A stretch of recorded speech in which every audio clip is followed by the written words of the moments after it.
very much to Rabbi Mrs. Hakshur and Kol Torah for inviting me to speak and share Torah with you. I'm just curious, how old you guys are? 14?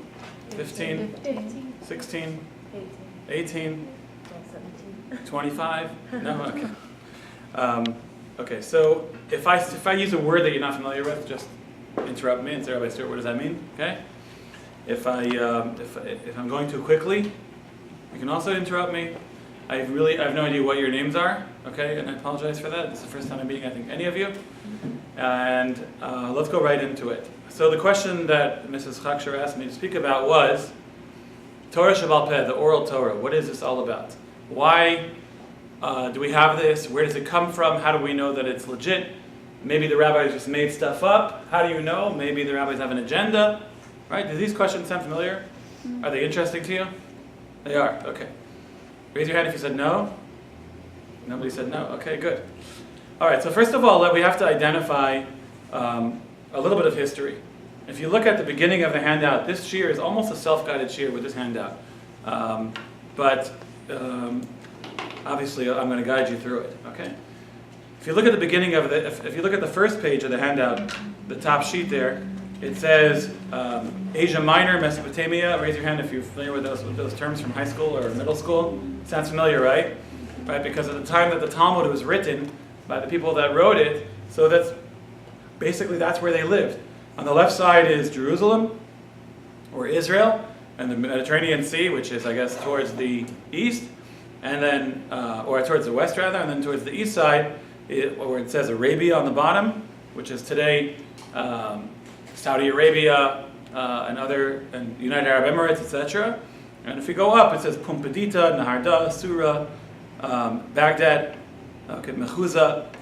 These are all places that are identified in the Talmud, because basically what happened was, as you see in the, actually it's not really listed over here, but how did the Jews end up in Babylon?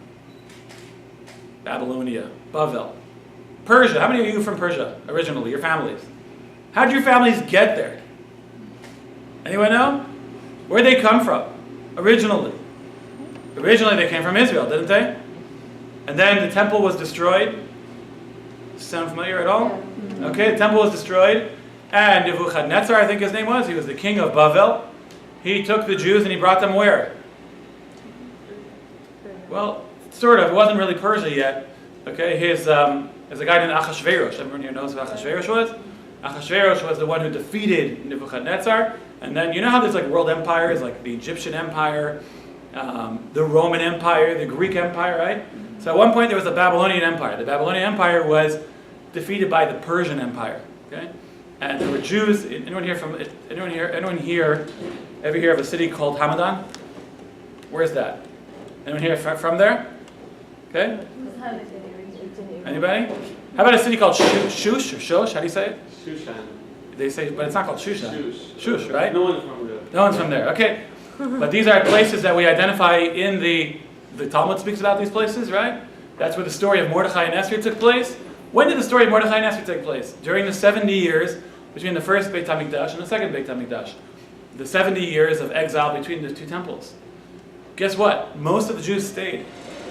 Most of the Jews stayed in exile outside of Israel. Even when Ezra and Nehemiah brought all the Jews back to Israel to build the second temple, he only brought back around 40,000 Jews. Most of the Jews actually stayed in Persia. Those are your ancestors. Okay? Am I right, Mrs. Hakshur? Is that right? So most likely. This is between the first and the second Beit HaMikdash? Yeah. But am I right that the Persian Jews of today are descendants of people that did not go back to Israel? Probably. Yeah. I don't know for sure, okay? But probably. Okay. Anyone here know, we've all celebrated Hanukkah. You're all familiar with the story of Hanukkah, right? Yeah. Okay, what took place? The story of Purim or the story of Hanukkah?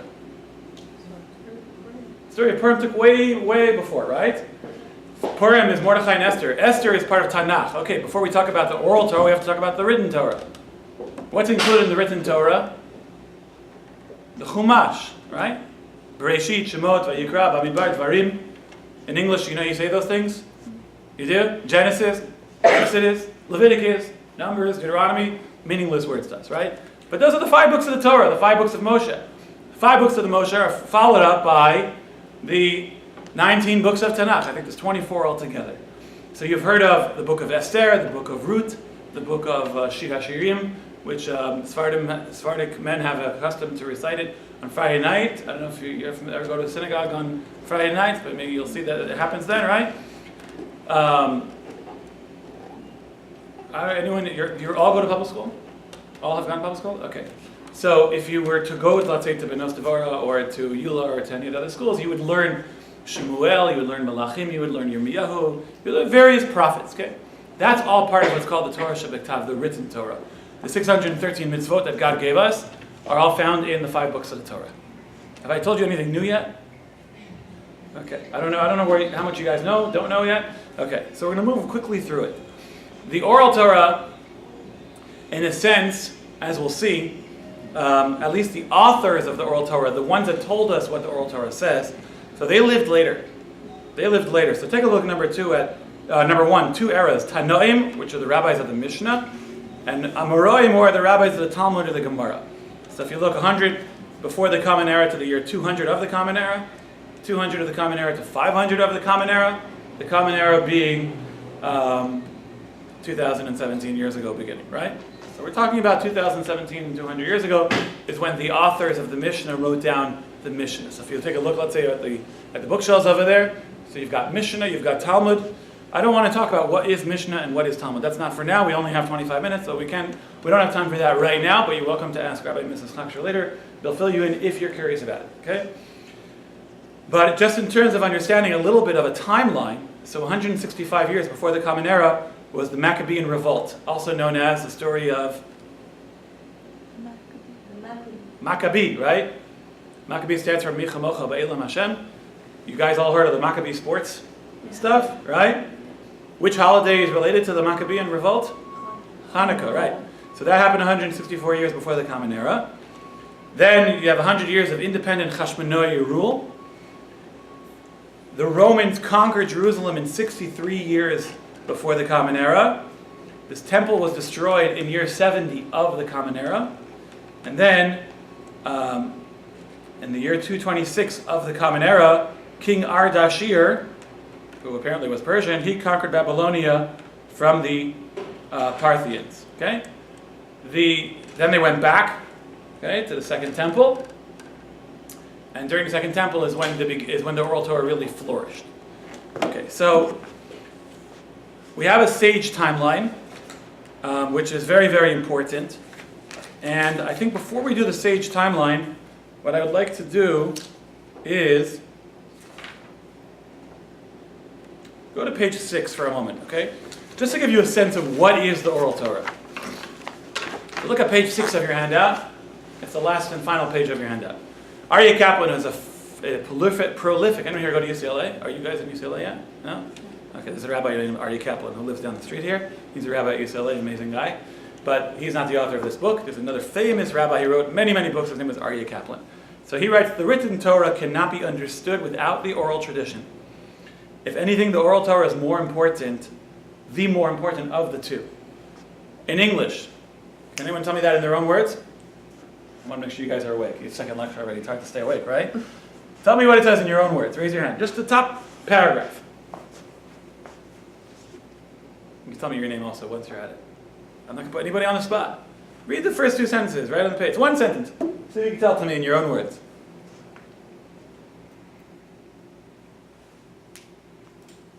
What's your name?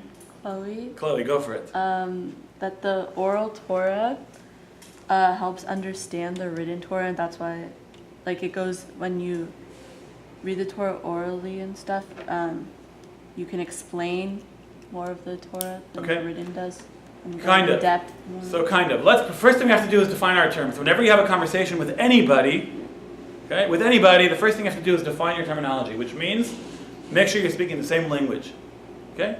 So the written Torah are the 5 books of the Torah. You open up a Chumash, you go to the Beit HaKnesset on Shabbat, and the rabbi is reading from the Torah at the Bima right over here, right? And it's standing up, and it's beautiful, and they're reading, and they have aliyot, whatever. That's all the written Torah. What did God tell Moses? What did God tell Moshe? Make sense? Yeah? Okay. Now, what God told Moshe is limited to the amount of psukim and prakim and etc. Basically limited to what you have here, the Torah scroll. Right? Would you agree? Wrong. What God actually told Moshe was something different than that. God told Moshe to write down those verses, those words, those paragraphs and essays, etc. Right? But God actually explained to him what he meant by everything. Is it possible to write down everything, even the oral parts? Not really, and it's not so useful. It gets confusing, okay? So, not everything. How many of you have taken a single word of notes so far? Okay, did you write down every word I said? Why not? Well, I wouldn't be able to listen to what you're saying. Yeah. True. It would be impossible, right? Okay. If you were to walk out with this handout and bring it home to your mom, to your dad, and they'll say, "What would you learn today?" You're like, here's what I learned. Would that be accurate or not accurate? Or partially accurate? Why only partially accurate? Because not everything's written down. Because not everything I'm saying is written down. Exactly, right? So when God gave Moshe the Torah, what did he give him? He gave him the Torah, right? Yeah. Now he also told him to write down, right? Here are the notes, right? Here are the notes. When God gave us the Torah, take it out of there in Kodesh. You open it up and you read. Bereshit bara Elokim et hashamayim et haaretz. That God created, in the beginning, God created heavens and earth. Well, what does that mean exactly? And why did he create it? For what purpose? It doesn't say that there, does it? You guys awake? Come on. It doesn't say that, right? What does it say? God created. That's all it says. And yet you have a lot of other things God told Moshe when God told him to write down that verse. Does that make any sense? So at its most basic level, the Torah is... Let's see if we have any blank paper. Here. All right. This is the Torah. It's a pie. Okay? The Torah is a pie. Here's the part that Moshe wrote down. W. Okay? What do we call that? The part that Moshe wrote down. What do we call that? The written. The written Torah. Correct. We call it the written Torah. All right? But what did God actually tell Moshe? About the entire Torah, right? What's that called? Torah Shebal Peh, or the oral Torah. Does that make sense? Okay? That's basically the idea. Great job. What's your name? Leah. Excellent. Torah Shebal Peh, the oral Torah. Really, and here's the kicker, there is no difference between the written Torah and the oral Torah. There's no such thing as a written Torah. There's no such thing as an oral Torah. There is one Torah. And God gave Moshe that Torah, and he told him what to write down. Now, you ever heard the idea there are no extra letters in the Torah? You ever heard that idea? Not only are there no extra letters in the Torah, even the tagim, which are the crowns written on top of the letters of the Torah, are very specific. The shapes of the letters give us a lot of meaning. The way words are spelled give us meaning. The juxtaposition of one verse next to another verse gives us meaning. Why? Because anyone here know what a court reporter is? Where they write down like Well, the one who's like always like typing on the Right. typewriter. That's right. Yeah. And what do they write down every word? Yes. Yeah, they do. They write down every word. Do they use a QWERTY keyboard? No. Why not? Because it would be impossible to write down every single word. Nobody types that fast. Nobody. How many words can you type a minute? Not that many, right? Okay. Even 200 wouldn't be enough, right? It'd be impossible to write down every single word. But a court reporting machine makes it so that they can just use certain symbols. That it's like a shorthand machine. Okay. So when God told Moshe the Torah, he said to him, "I want you to write it down in a very specific way, and by looking at it, you'll be able to go ahead and remind yourself of the rest of the Torah." Does this make sense? Yeah. What's your name? Shauna. You awake? You sure? Fantastic. Okay. So Leah and Shauna and Chloe and I don't even get your name. What's your name? Allison. Okay. And your name again? Yasmin. Okay. So, good. So you guys have a sense of what Torah is. There's no such thing as the written Torah. Well, if it says it in the written Torah, I'm going to do it. If it doesn't say it in there, then I'm not going to do it. It's nonsense. It's meaningless. It's absurd. Does that make sense? Okay. If you look at the second paragraph, essentially that's what it says. But we're not going to read it inside because then you guys are going to fall asleep again. Okay. So here's what we're going to do. We're going to take a look at page 2. Okay? Take a look at page 2 for a moment and tell me, after you've taken a look at it for a moment, I want you to tell me what is it talking about, what does it mean, what do you think what is the significance of this? Okay? I'll give you a moment to look at it.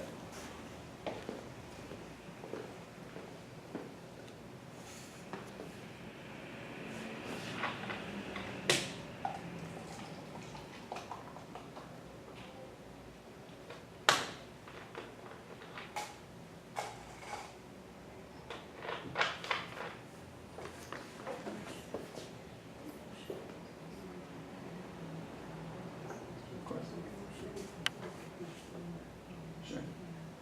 Just remind me.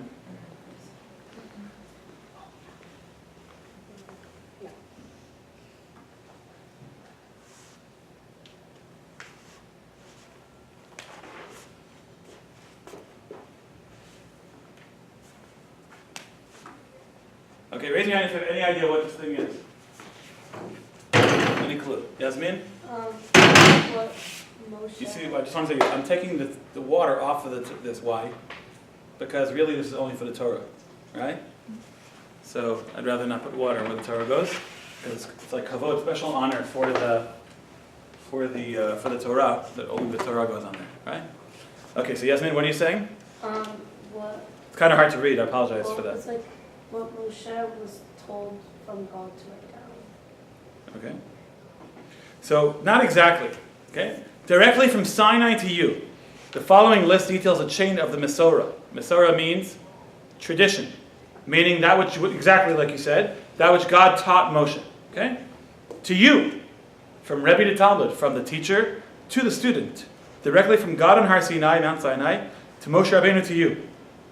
Okay, if you take a look at the top left column, in the year 1312 before the Common Era, God gave the Torah on Har Sinai to whom? Moshe. Who did Moshe give it to? Yoshua. Who did Yoshua give it to? Pinchas. Who gave it to Eli, who gave it to Shemuel, etc. Okay? I want you to go all the way over on the right column, down to the bottom. Do you see where it says, Rabbi Henoch Leibowitz, for 3 from the bottom? Yeah. Who was the speaker before me? What was his name? Rabbi Yishal? Basogi? I always thought that was Rabbi Yishal. Right. He's a Chavetz Chaim guy, right? Yeah. Guess who his Rebbe was? This one. Rabbi Henoch Leibowitz, 3 from the bottom on the right. Rabbi Henoch Leibowitz, 3 from the bottom on the right. Rabbi Chakshor, it would look a little bit differently. If you go up 1, 2, 3, 4, 5, it says Rabbi Nosson C. Finkel of Slobodka. Rabbi Nosson C. Finkel of Slobodka, he had a student named Rabbi Ruderman. Okay? Rabbi Ruderman had a student named Rabbi Mintz. Rabbi Mintz has a student named Rabbi Chakshor. How cool is that? All right, so we're able to trace the Mesorah, which is the teaching of the Torah from God to Moshe, who gave it to Yehoshua, all the way down to you guys. And so you can cross out the bottom right, and you can write down Your name. your name. Okay? Stewart, your name. Exactly. Isn't that cool? How many generations is there between us and Moshe at Sinai? That's really a question I should ask you before giving this to you. How many generations would you have thought there'd be between Moshe getting the Torah from Har Sinai all the way down to us? Like 100,000. Thousands, right? 70. There's more than 70 on this piece of paper, but you'll notice that a lot of them lived at the same time, okay? But there's 70. Why? Because how many years are there from 1312 before the Common Era to 2017? Anybody here really good with math?